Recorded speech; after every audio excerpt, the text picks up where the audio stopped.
I began exploring moderation on the internet after questioning how Jake Ells was able to exhibit AI-generated porn in a museum, something typically deemed taboo for public. I used Teachable Machine in this project to experiment with how algorithms could be dangerous when it comes to moderation. While exploring drag queens in computational environments, I found how AI algorithms discriminated against them because of words used in their culture deemed toxic by AI. Inspired by the 2018 documentary film The Cleaners, I wanted to explore moderation with the algorithms that I created through Teachable Machine and implement them into a game where the user becomes the moderator. Initially, I wanted to explore creating AI-generated porn in this project. After coming across Jake L's work, I was more interested in exploring boundaries of what is socially acceptable and what is private. I thought this would be an interesting investigation because everybody has their own opinion on what they think is acceptable and what isn't. But who are the people that get to decide this, and what impact does it have on them being exposed to this material every day? I am a neural network who has learned to create AI porn. I was in fact initially trained to flag and censor sexual imagery from the internet. I learned to do this by looking at huge numbers of explicit images, and independently working out what they all have in common which makes them explicit. I was then reverse engineered to create the most pornographic porn, from a computer's perspective. Continuously morphing between the I discussed the idea with my boyfriend, who led me onto a path of exploring artwork in the National Gallery and John Berger's theory on what makes a painting a nude or a naked. His theory being that to be naked is to be oneself, to be nude is to be seen by others and not recognised for oneself. He theorises that the nude paintings that exist within the galleries today would have been used as a porn material in that time, so why is it considered art now and not porn?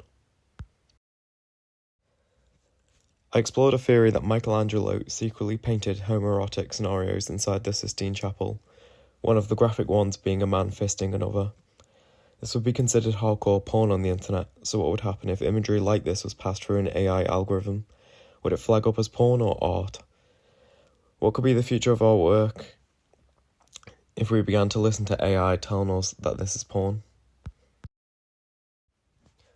Exploring how algorithms could allow or delete content wrongfully, I wanted to test a few scenarios to see how well it would recognise imagery. I trained nude versus naked, art versus advertisements, and art versus porn. As expected, the outcome of this didn't recognise imagery well and couldn't decipher between porn and art or advertisements, meaning porn is passing through and ads and art are being so-called deleted.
I had the idea to test myself being monitored by posing in the same way as the imagery I was passing through Teachable Machine had been.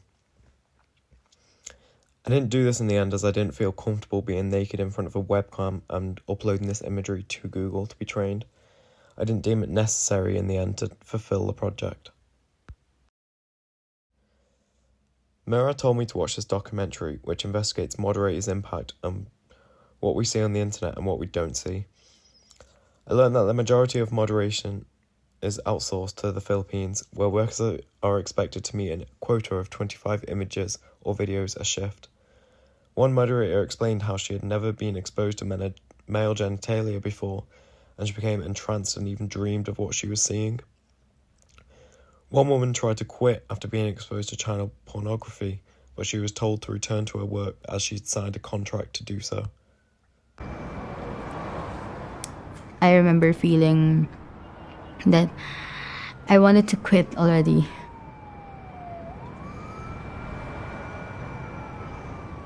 The most shocking thing that I saw when I was a content moderator back then is that a kid sucking a dick inside a cubicle, and the kid was like really naked. It was like a girl at around 6 years of age, and he was sucking a dick. And another picture taken was the child was actually on the bed, and she has a cum shot in here, which is really, I don't know, unforgivable for me to see. So I went straight to my team leader and told him that I can't do this. I really can't do this. I can't look at the child. But then he told me that I should do it because this is my job. And Google was taken to court over its censorship. Former policymaker Nicole Wong explained that Google's policy is liberal and values expression. This value allowed child pornography on its search engine. What interested me the most was almost this dynamic of an argument between an artist, Aluma Gore, and a moderator in the Philippines. This was over the artwork that Gore created showing Trump naked with a small penis. The moderator deleted it, saying it degrades his personality, going on to say the number one grave error is approving a nude photo from boobs to male genitalia. Gore went on to say it's not violent, it's not sexual, it's just a naked human body with Trump's face on it. Another point I'd like to add is the iconic photo of the naked Vietnam child running away is now being deleted by moderators, as it is considered child porn by some. I think I saw best in the documentary how perception plays a big part in online moderation. The job is being outsourced and the people moderating don't have context about posts sometimes. Their own opinion can sometimes take over. It's up to them to decide what fits under the company's guidelines, and sometimes their own opinions can sway their choice to delete content, which you could argue shouldn't be. Ikaw mismo magde-decide kung tatanggapin mo ba yung picture na yon na makita o hindi.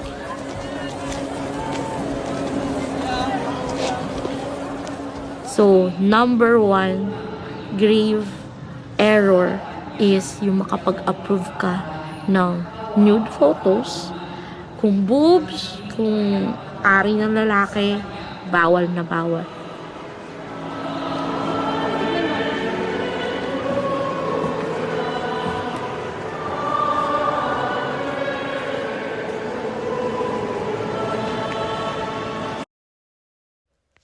You may question why I looked into advertisements for the experiment, and that is due to this theory of sex sells used in marketing by companies. Brands such as Victoria's Secret and Calvin Klein have used it for decades. It ties into John Berger's idea of the female gaze and being spectacles for men, as the International Study Journal of Advertisement found males on average like ads with sexual appeal, females dislike them though. One of the first uses of sexual appeal was used in tobacco packaging in 1871 by Pearl Tobacco, featuring a painted woman half naked on its cover. The relevance to tobacco is little. It's the attention it creates by having this lady on the front which sells its product. Tom Reichart stated sex sells because it attracts attention. People are hardwired to notice sexually relevant info. Ads with sexual content get noticed. This made me question where there is a difference between advertisement and soft pornography. I looked into a Playboy magazine from the 70s. It has very little content of actual porn, but many advertisements using this scheme of sex sells. This is why I tested the ads versus soft porn material, and it was unable to detect between the two, because I believe they cross over. So how do moderators decide what does and doesn't fit under guidelines?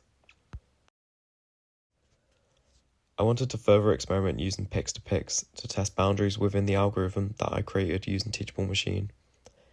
The idea was to draw an accumulation of imagery from naked paintings to suggestive imagery. I wasn't able to try this because I couldn't download the software, so this limited the experiments that I could try. I wanted to respond by putting an audience in the moderator's shoes. Everybody has their own idea of what should and shouldn't be seen on the internet, but what happens when this choice is taken from you and an algorithm decides? You're given very broad rules and it's up to you to decide, but this could cost you your job.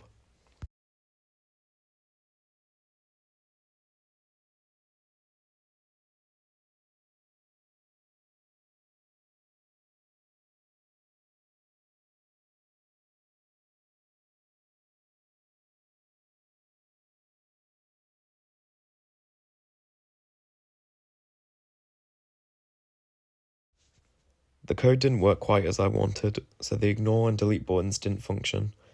The idea would be if you went against the algorithm the company had created for you, the consequences would be that you were fired.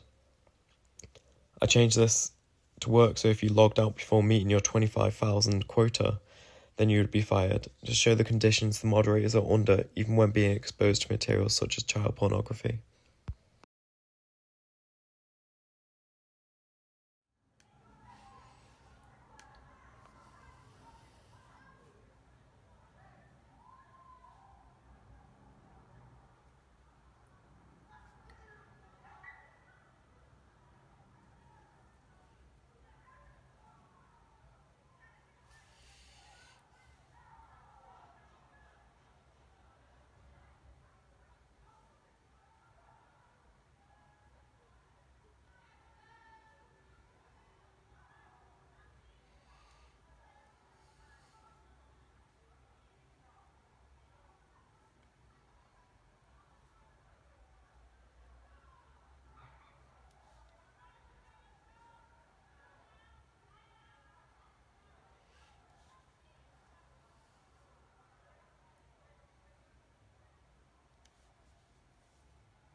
I think the idea of the danger using an algorithm to detect what to delete or ignore shows well in this project. As seen previously, it detects just my face as delete, but why? What I think the algorithm did well with the code was censoring imagery which it recognised to delete, as it stops the user having to recognise what the content is. It's something like child pornography. The moderator doesn't get exposed to it. As mentioned, I wanted the ignore and delete buttons to have more function than they do. The idea being this workload the moderators are put under seems ridiculous. I wanted to show the scrutiny of being put under a huge quota through the pop-up of being fired for logging out, but the original idea came from the idea that if a moderator ignored the wrong content, they could start a war. If ignore was pressed when it told you to delete, a pop-up saying you're fired would appear. Overall, I was quite satisfied with exploring moderation and censorship on the internet.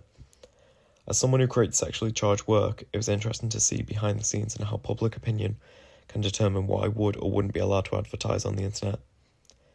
If I were to redo this project, I would experiment further with the algorithms and train a lot more imagery and videos to get a better reading from Teachable Machine.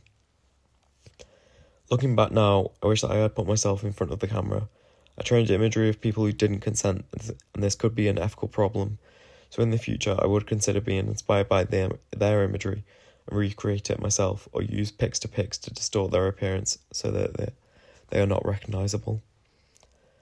I'd be interested to explore this in a product design element and see, like how Sarah Lucas pushed boundaries with her furniture, how far can I push the limits with product and furniture design until it is censored on the internet.